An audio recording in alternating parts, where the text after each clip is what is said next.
you know, it's unfortunate. Clearly, Miller has a lot of personal issues he needs to work out. I wish him nothing but the best in those endeavors, but so long as he continues to be a harm to others, he must pay those repercussions.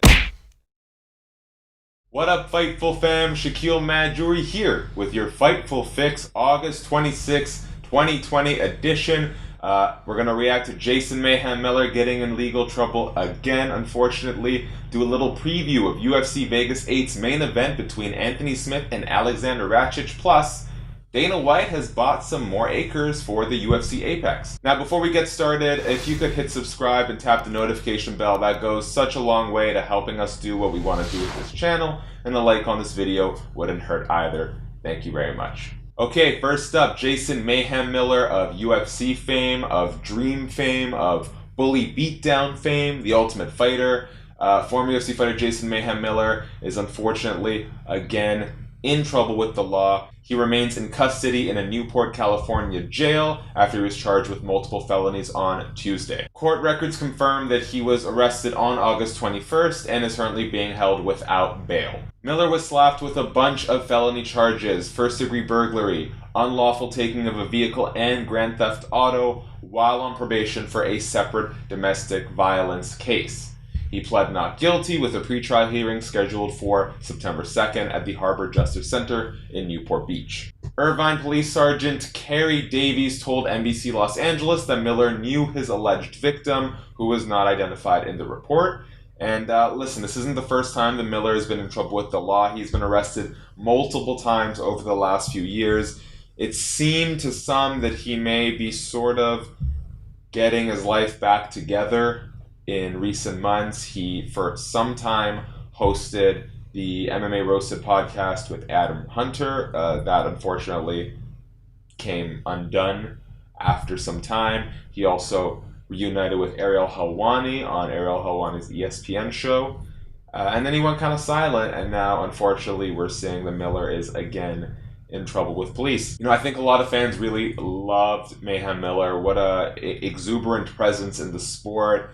Bully Beatdown helped bring a lot of eyeballs to the sport and to some of the sports fighters. Eddie Alvarez was on Bully Beatdown. Jeremy Horn was on Bully Beatdown. A bunch of guys. You know, you had Big John McCarthy there. And, you know, it's unfortunate. Clearly, Miller has a lot of personal issues he needs to work out. I wish him nothing but the best in those endeavors, but so long as he continues to be a harm to others, he must pay those repercussions. And he needs to be dealt with in a way that will protect people from him. And so my well wishes to everyone involved, particularly the alleged victims. Next up, let's take a quick look at UFC Vegas 8 this Saturday, August 29th. Anthony Smith will clash with fellow light heavyweight Aleksandar Rakic in a 3-round main event. This card was initially supposed to be headlined by Zabit Magomedsharipov versus Yair Rodriguez. Yair fell through with a leg injury. I think it was an ankle injury. And Dana White seems interested in rebooking that fight for a later day. So here we are with Anthony Smith and Rakic stepping up on short notice, but keeping it a 15-minute affair. Both guys are coming off losses heading into this fight. Anthony Smith, you'll remember, was brutalized, absolutely brutalized by Glover Teixeira. He suffered a broken orbital bone. He broke teeth in that fight. It was a performance that had a lot of people heavily criticizing Anthony Smith's corner. And Aleksandar Rakic is coming off of a supremely rare decision loss to Oezdemir. Now, obviously, neither fighter wants to go on a 2-fight losing streak, so both men have important stakes at play here. However, I have to say that the real burden falls on the shoulders of Anthony Smith. Rakic still has a lot of time to develop and grow as a light heavyweight prospect. Meanwhile, this is really, I think, one of Smith's last big runs in the UFC. Should he lose this fight to Rakic, it really puts a lot of burden on him and his ability to be a viable contender at 205, especially right now with John Jones vacating the title, Dominic Reyes and Jan Blachowicz fighting for the vacant light heavyweight title. It's a really good opportunity for the rest of these light heavyweights to step up, put on interesting fights, and make their case for a title run.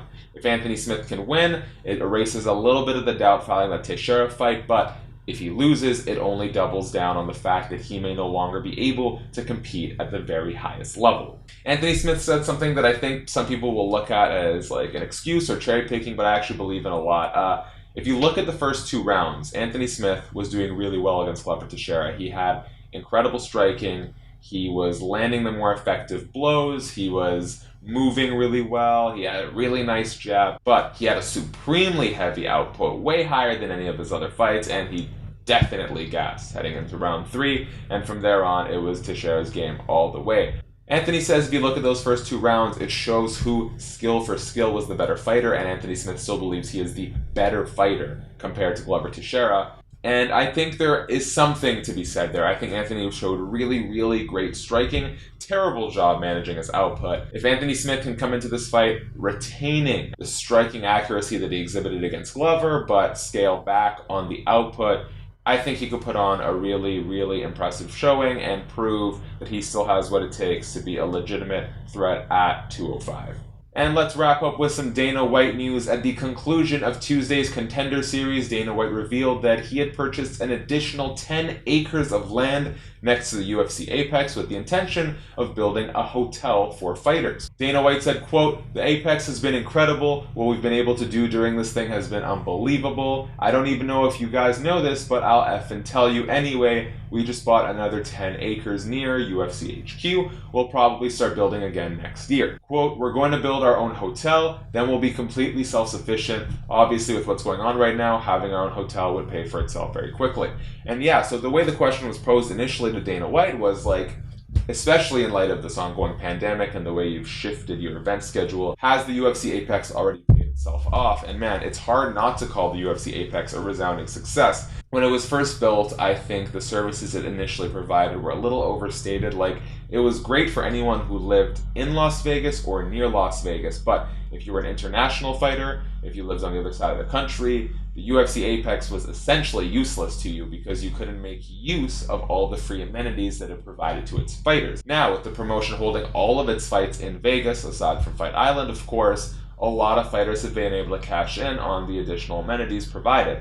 Every fight week is in Vegas. All these fighters are training in Vegas now, or they're arriving in Vegas for fight week, and they can make use of everything that the UFC PI and the UFC Apex can provide to its fighters. This is obviously really great for not only the UFC, but for its fighters. And let's be honest, man, the UFC Apex, the UFC PI, everything they've built in Las Vegas has been a resounding success, especially amid the ongoing pandemic. And that is all for today's Fightful Fix. Let us know in the comment section, man, how do you feel about Jason Mayhem Miller being arrested again, as well as what is your prediction for Anthony Smith versus Aleksandar Rakic at UFC Vegas 8. If you enjoyed this video, the best way you can help the channel grow is by tapping subscribe, hitting the notification bell, and a like on this video never hurts. For Fightful MMA, I'm Shaquille Majuri. I hope you all stay safe, and I'll catch you next time.